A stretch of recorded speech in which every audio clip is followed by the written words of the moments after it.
16歳の若き女王が向かった先は処刑台。なぜ彼女は殺されなければならなかったのか。これは15世紀のイングランドで起きた本当のお話。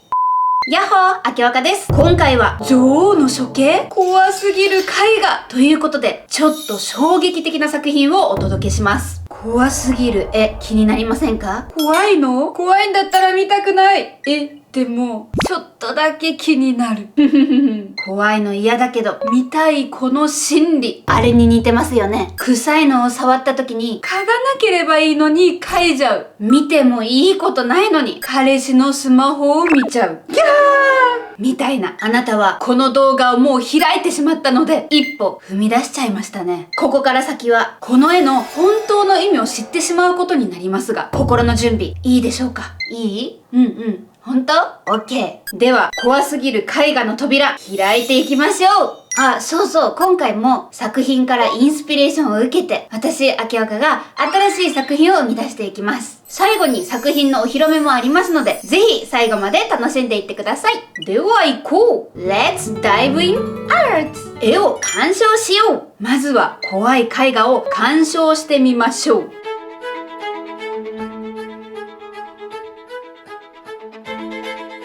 何が見えますか？あなたは何を感じますか？まず目に入るのは真ん中にいる目隠しをされた女性。白い絹のドレスでしょうか？光沢があって美しい。でも目隠しをされて何かを手で探ってますね。これから何が起こるんだろう。周りも見てみましょう。左には2人の女性がいます。1人は柱に顔を向け落ち込んでる？泣いてる？座ってる女性は力尽きてるようにも見えます。どうしちゃったのでしょうか？白いドレスを着ている女性を支えている男性は何をしているんだろう。女性を目の前にある木の置物に誘導してる？何か女性に囁いているようにも見えるけど。そして一番右に立っている男性、大きな斧を持って険しい表情、何かを考えている様子ですね。赤いタイツスタイル気になるなってことは置いといて、この絵今から何かが起こる感じがしないでしょうか？暗い室内、その中で輝く女性の白いドレス、絵とは思えないくらい洋服や肌の質感、そして異様な雰囲気まで伝わってくる。待って、気にしてなかったけど室内に草？藁かな？なぜ？結論いくよ。さあ、鑑賞はできたでしょうか？早速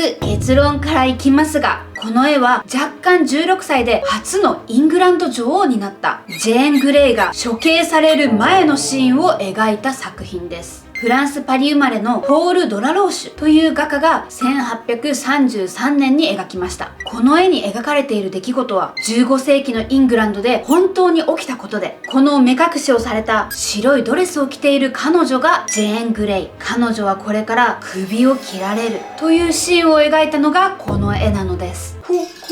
タイトルはレディー・ジェーン・グレイの処刑。衝撃的な絵ですよね。本日はこの絵に描かれた出来事を深掘りしていきますよ。はい、ジェーン・グレイはなぜ処刑されたのか、しかも女王になって9日目で処刑されるという悲劇が彼女に降りかかったんです。自分の命よりも大切なものを守って。ではこの絵から見えてくるジェーン・グレイという一人の女性の物語を見ていきましょう。ジェーン・グレイの幼少期。ジェーン・グレイは1537年イングランドの王族の家系に生まれました。読書が大好きで、母や次女の目を盗んでは本を読んでいたといいます。そのおかげもあり、古代ギリシャの書物を原文で読めちゃうくらいの才女に育ちます。ちなみに王族の家系というのはジェーン・グレイのおばあちゃんが当時のイングランド王ヘンリー8世の妹だったからです。ちなみにこのヘンリー8世がかなりのクソ男。言葉悪かったですね。ヤバ男で6回結婚するんだけど、そのうち2人妻を殺すんだよね。しかも理由が男の子を産まないからっていう。クレイジーすぎる。その時代の考え方やルールや常識が違うんだろうけど、今では信じられないですよね。夫にしたくない人ベスト10に確実に入りますね。絶対嫌だ。王様なので次世代につなげるために王位継承する存在を作るのが義務みたいなところがあったんでしょう。とにかくヤバ王だったヘンリー8世の妹がジェーン・グレイのおばあちゃんです。なのでジェーン・グレイは一応王族の血を引いていたのです。裕福な家庭で育ち、頭も良く、このままジェーンは順調に人生を送れると思いきや、全く予想だにもしない展開が彼女を待ち受けていました。何不幸の始まり。ジェーン、あなたはダドリー家のギルフォードと結婚しなさい。ジェーンはある日両親に言われます。ダドリー家のギルフォードといえば裕福育ちの酒飲みで女遊びをしているだらしない男？嫌よ。ジェーンは拒否しますが選択権はありませんでした。そして1553年に両家の親同士が決めたジェーンとギルフォードの結婚式が行われます。これはいわゆる政略結婚というやつでした。そう、ここからジェーンの人生は思わぬ方向へ進んでいくのです。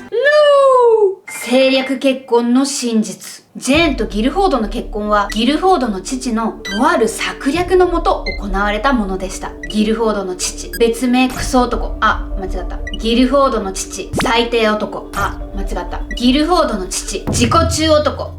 今日ダメですね。悪い言葉が泉のように出てきちゃう。気を取り直して。ギルフォードの父、ジョン・ダドリー。こいつがもう、こいつもダメだ。このお方がジェーンの人生を狂わせた張本人でもあります。ジョン・ダドリーは2人の妻を殺したヤバ王ヘンリー8世が亡くなった後に王位継承したエドワード6世のさらに次期王の座を狙っていました。ちょっと登場人物多すぎて意味わからんくなってきましたね。ちょっと家系図出しながらお話ししますね。はい、こちら右側にいる男、ジョン・ダドリーいますね。そして6人の妻を持ったヘンリー8世、そしてヘンリー8世から王位継承したエドワード6世。ここまでついてきてますか？大丈夫ですか？では進めていきますね。ジョン・ダドリーはエドワード6世の次なる王位の座を狙っていたんです。自分ではなくどうにか息子のギルフォード・ダドリーを王族の家系に入れたいと目論んでいました。ヘンリー8世の次に王位についていたエドワード6世は若干15歳。そして彼は梅毒という病気を生まれ持って患っていました。日に日に弱っていく王を横目にジョン・ダドリーはしめしめ次の王の座はと策略を練るのです。というのもエドワード6世が亡くなった後に王位を継ぐダンスイーがヘンリー8世の家系にはいなかったんです。ダンスイー、男の子を産まない妻を殺したヘンリー8世には結局エドワード6世しか息子は生まれなかったんだ。しかもエドワード6世は15歳で梅毒を患っている。彼には子供もいません。歴史上女性が王の座につくということは当時のイングランドではありませんでしたが、この流れでいくと次に王位を継承するのは女性しかいない。その王位継承の次期候補女性はヘンリー8世の最初の妻との間に生まれたメアリーになるはずでしたが、しかしブラッディ・メアリー。ここで次期女王候補のメアリーについてちょっと補足でお話ししていきます。ヘンリー8世と最初の妻キャサリンの元に生まれたメアリーは別名ブラッディ・メアリーと呼ばれています。その由来は彼女が多くのプロテスタント信者を処刑していたからです。カトリックこそが正しい神の教えですと熱心なカトリック信者として後に対立するプロテスタント信者を女性子供も含め300人以上処刑したそうなんです。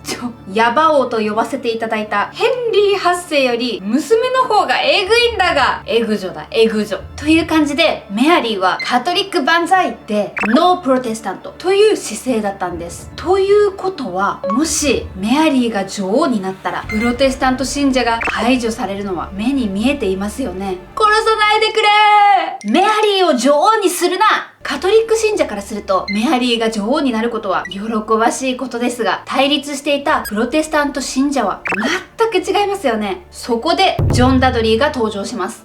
父ですよ。自己中男、ジェーンの人生番狂わせ元凶男です。ジョン・ダドリーは何を隠そうプロテスタントを信仰していて、メアリーを女王にしてはならないと危機感を持っていました。そして病で生き絶えそうな15歳の王エドワード6世に話を持ちかけます。もしメアリーが次期女王になったら多くのプロテスタントが犠牲になります。そこでどうでしょう。プロテスタントを信仰しているジェーン・グレイを女王に指名してみては。そう、ジョン・ダドリーの策略とはこれ。ジェーン・グレイと息子ギルフォードを結婚させた意図が見えてきましたね。息子はジェーンと結婚していて、エドワード6世が次期後継者をジェーン・グレイに指名する。そしたら私は晴れて王の家系の仲間入りだ。安泰安泰、王の父になれるわけだ。いいね、王の父。響きがいいね、王の父。と、ジョン・ダドリーは自分に都合のいいシナリオを頭の中で描いたわけです。そしてそれをジェーン・グレイの両親にも持ちかけ、同意を得ます。こうしてジェーン・グレイとギルフォード・ダドリーの結婚が両家の親によって決まったのです。はい、ここまで大丈夫でしょうか？ついてきていますか？さて、ジョン・ダドリーの思惑はどう転がっていくのか、続きを見ていきましょう。初の女王誕生？ 15 歳で梅毒という病で逝去したエドワード6世はジョン・ダドリーの思惑通り次期後継者はジェーン・グレイにという遺言を残しました。ジェーンはそのことを全く知りません。そんな彼女のもとにジョン・ダドリーやジェーンの両親、宮廷の重役たちが集まり、陛下はあなたを次期王位後継者に指名されましたと王冠が差し出されます。ジェーンは驚きとともにそれに抵抗。私ではありません。メアリー様が女王です。いいえ、あなたが女王です。女王陛下、王冠を。と、こうしてジェーンはある意味強制的に女王になる儀式のためにロンドン島へ連行されたのです。いやー！女王の誕生。さて、大変なことになってきました。意図してないところで周りに翻弄され女王にさせられそうなジェーン。ついにロンドン島で新しい君主の戴冠式が行われます。そこには民衆たちが多く集まっていました。そしてジェーンが登場。なんだ民衆がざわつき始めます。彼女は誰だ？女王様はメアリー様じゃないのか？大勢の人が次期王位はメアリーになると思っていたのです。さて、メアリーといえばブラッディ・メアリーと呼ばれるほど多くのプロテスタント信者を処刑した恐怖の女性ですが、ジェーンが女王になることなどメアリーは全く聞かされていませんでした。勘のいい人はこう思いませんでしたか？メアリー怒るんじゃないの？怖いんだけど。はい、あなたの想像は間違っていません。メアリーはもちろん反撃します。女王の座を奪回するためにロンドンへ向かうのです。私が女王。ジェーンが女王ですって？次期女王は私のはず。メアリーは憤慨していました。しかしそれはメアリーだけではなく、多くの民衆がそれを支持していたのです。そうだ！本当の女王はメアリー様だ！ジェーンは女王の座から降りろ！ジェーンは本当に何もしてないのに、またもや論争に巻き込まれてしまいます。そしてジェーンが女王になって9日後に正式にメアリーが女王になったのです。メアリー一世の誕生です。メアリー女王万歳！そう声を上げたのはまさかのジョン・ダドリー。ジェーンを女王にと裏で操作していた自己中男はメアリーの力の強さにひれ伏し、プロテスタントからカトリックへといとも簡単に改宗します。しかしメアリーにはお見通しでした。ジョン・ダドリーを今すぐ処刑にしなさい。裏でジェーンを操っていた男はメアリーが女王になってすぐに処刑されたのです。ジョン・ダドリーの思い描いていたシナリオはビリビリに破られたんですね。悲劇のジェーン。さて、9日目で女王の座を剥奪されたジェーンはどうなったのでしょう。本人が意図してなかったとはいえ、9日間女王の座についていた事実は消えず、ジェーンと政略結婚の相手ギルフォード・ダドリーは裁判にかけられます。ジェーン・ダドリー及びギルフォード・ダドリーは斬首刑に処す。ジェーンの運命は残酷すぎますね。が、しかし女王となったメアリーは処刑をすぐには実行しませんでした。なぜならジェーン本人が女王の座に就こうとしたわけではなく、ジョン・ダドリーに操られていたことを知っていたからです。さらにジェーンの母親はアメリーとはいとこで良好な関係を築いていたこともありました。ジェーンは罪を課せられたとはいえ、メアリーの計らいで次女までつき、ロンドン島の中を自由に動き回れるという貴族に近い待遇を受けていたそうです。あー、よかった、ジェーン救われたのねと安堵するのもつかの間、またもやジェーンの人生は狂わされるのです。もうやだよ。今度は実の父が。事件は1554年に起きました。女王となったメアリーがカトリック大国スペインの王子と婚約したのがきっかけです。メアリーといえばノープロテスタント、超カトリック信者でしたよね。それに加え、当時カトリック以外の信者を排除していたスペインの王子とメアリーが結婚。プロテスタントを信仰していた民衆にとっては大事件なのです。私たちは殺される。そしてワイアットの乱と呼ばれる民衆の反乱が起きたのです。この反乱は大きな問題にはならず結局収まるのですが、その反乱の中になんとジェーンの父がいたのです。やめてよ父。ギフもジップもジェーンの人生狂わさんでくれよという事実が発覚し、ロンドン島に幽閉されていたジェーンはプロテスタントの象徴みたいなイメージがついてしまうのです。ジェーンが悪くないことは女王メアリーも知っていましたが、ジェーンを処刑すべきだ、反乱の原因になるぞと周囲から声が上がります。さらにはジェーンを処刑しないと婚約を破棄するとスペイン側からも言われ、板挟みになったメアリーはついにジェーンの処刑を決断することになったのです。メアリーも望んでない結果だったんだ。最後のチャンス、そして処刑の日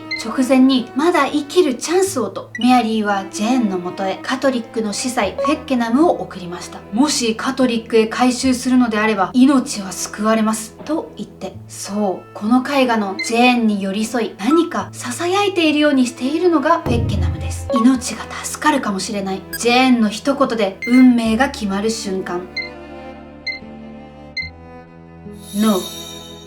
ジェーンはカトリックを拒否、改宗することはありませんでした。あのジョン・ダドリーはあっという間に改宗を宣言していましたが、ジェーンは自分の命より信仰に重きを置いたのです。ジェーン、再度鑑賞してみよう。さて、もう一度この絵を鑑賞してみましょう。悲劇の9日間の女王ジェーン・グレイ。この絵は今から斬首刑になる16歳の若き女王を描いた絵画です。純白のドレスはまるで潔白なジェーンを表しているようです。ジェーンの死が1554年。この絵が描かれたのは1833年。スポットライトに当てられたかのように、思わずジェーンに視線が集まるこの絵は、ジェーンの死から279年経った後に描かれたと思えないくらい時事ネタというか、今行われている緊迫感まで伝わるようです。そして絵の詳細を見ていくと、本当はジェーンの目隠しは次女が行う予定でしたが、悲しみのあまりできなかったようです。ジェーンがこれから斬首されることを考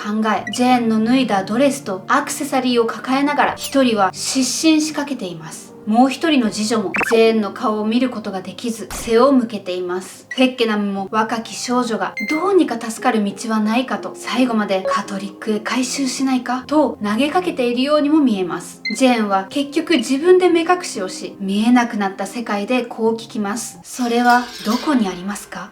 それとは斬首台、自分の首を置く場所です。これから殺されることを知っているのにかかわらず、ジェーンが一番冷静沈着そうに見えませんか？実はジェーンの斬首刑の前に、夫だったギルフォード・ダドリーの斬首刑が執行されていました。彼は斬首刑が決まった時、泣き叫んだようですが、助かることはありませんでした。そのことをジェーンは知っていて、夫のところに早く旅立ちたいと考えていたとも言われています。政略結婚だったとはいえ、愛が生まれていたようです。こうしてジェーンは取り乱すことなく、大きな斧を持つ処刑人にこう言ったと言います。私の魂をあなたの手に委ねます。これからそれを実行する処刑人の表情もどこか苦しそうに見えますよね。そして実際行われた処刑はこの絵のような室内ではなく、ロンドン島の広場で行われたそうです。その時期に描かれたとされる絵はこちら。こっちの方がリアルすぎる。今まさに首を切り落とされようとする瞬間です。実際ジェーンは首周りの開いた黒色のドレスを着ていたのかもしれません。処刑台の下には藁が敷かれています。これは首を切り落とした後の血を吸うためだそうです。想像しただけで怖い。そして残酷なことに、斬首刑が執行された後、ジェーンの首はその場に4時間ほど放置されてたと言います。なんと残酷な終わり方なんでしょう。1554年2月12日、ジェーン・グレイはわずか16歳でこの世を去ったのでした。語り継がれる物語、ジェーン・グレイの物語どうでしたか？このストーリーは語り継がれ、当時から多くの芸術家による絵画や演劇の題材として取り上げられ、今日まで残っているそうです。悲劇の9日間の女王はこうして人々の記憶から消えることはありませんでした。そして現在でも処刑が行われたロンドン島のタワーグリーンという場所にはジェーンの命日になると花が手向けられているそうです。ジェーン、安らかにお眠りください。作品お披露目では、最後にこの絵画から明若がインスピレーションを受けて描いた新しい作品をお披露目していきたいと思います。まずは大きく表示しますのでご覧ください。